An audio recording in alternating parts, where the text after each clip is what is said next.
Welcome back to Vector Thrust.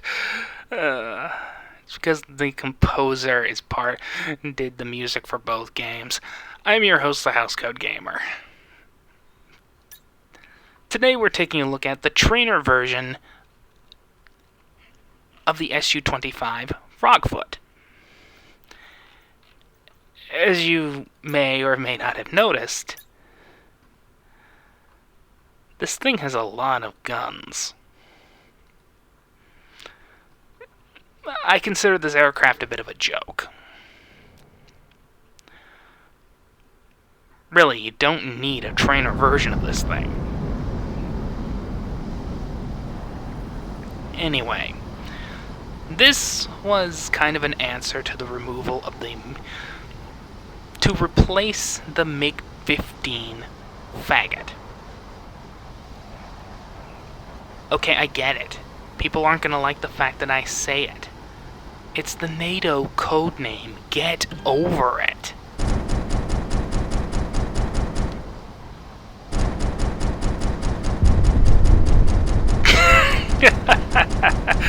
Okay, that's ridiculous.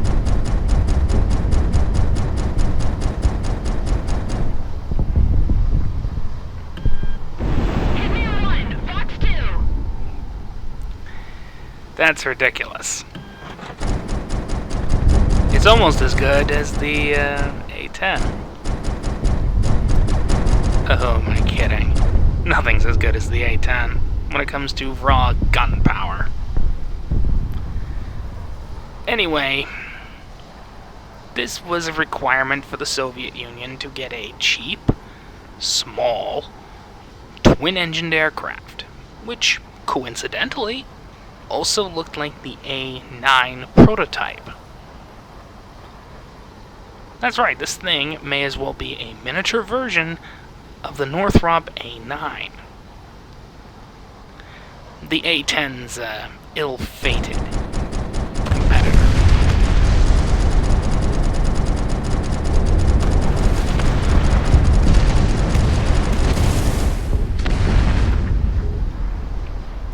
Controversially, this aircraft fought during the Afghan-Soviet War and acquitted itself rather well. In fact, it's a pretty good option for any nation as a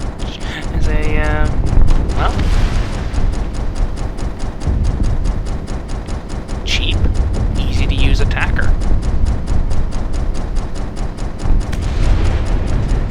It doesn't have the A-10's BERT prestige, but really, does anything need the BERT? There's a reason the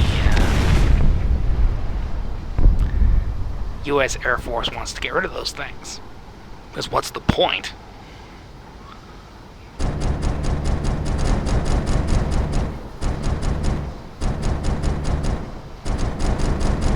Huh.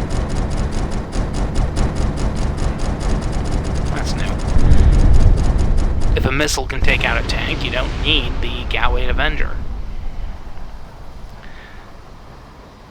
Speaking of ordnance, this thing can carry bombs, rockets, anti-tank missiles.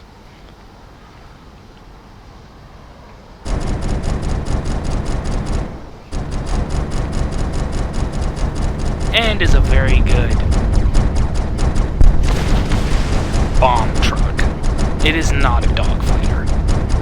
I'm pretty sure people could and have with this thing, but it is not a dogfighter. It's not made for it. It is made to bomb the living crap out of somebody and make them have a really, really bad day. And it has done so many times.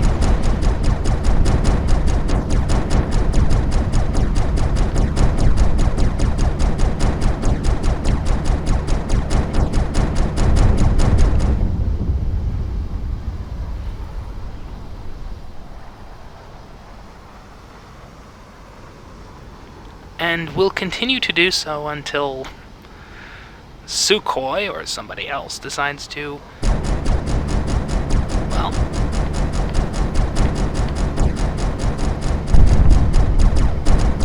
make something to replace it. Of course, I doubt the SU-3025 is going to be going away anytime soon. I mean, it's just too simple, too cheap, too easy to maintain to get rid of.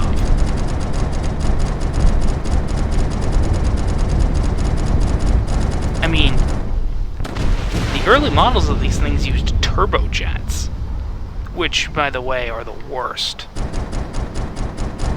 type of jet engine you could think of. But they're also the easiest to maintain. Turbofans are a bit of a maintenance hog.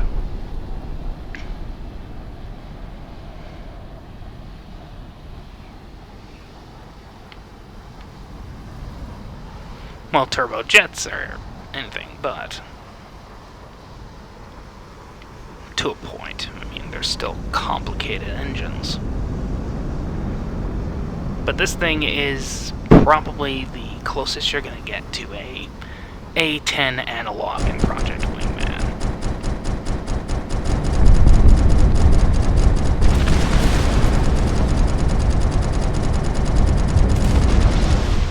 That doesn't mean it's not bad, but I'm also not a fan of the A10 in a dogfight. It's got big wings. It's not a dogfighter. The only advantage it has against against any fighter aircraft is the fact that one shell from that gun will turn your F-16 or anything else into a smoking pile of scrap in one shot.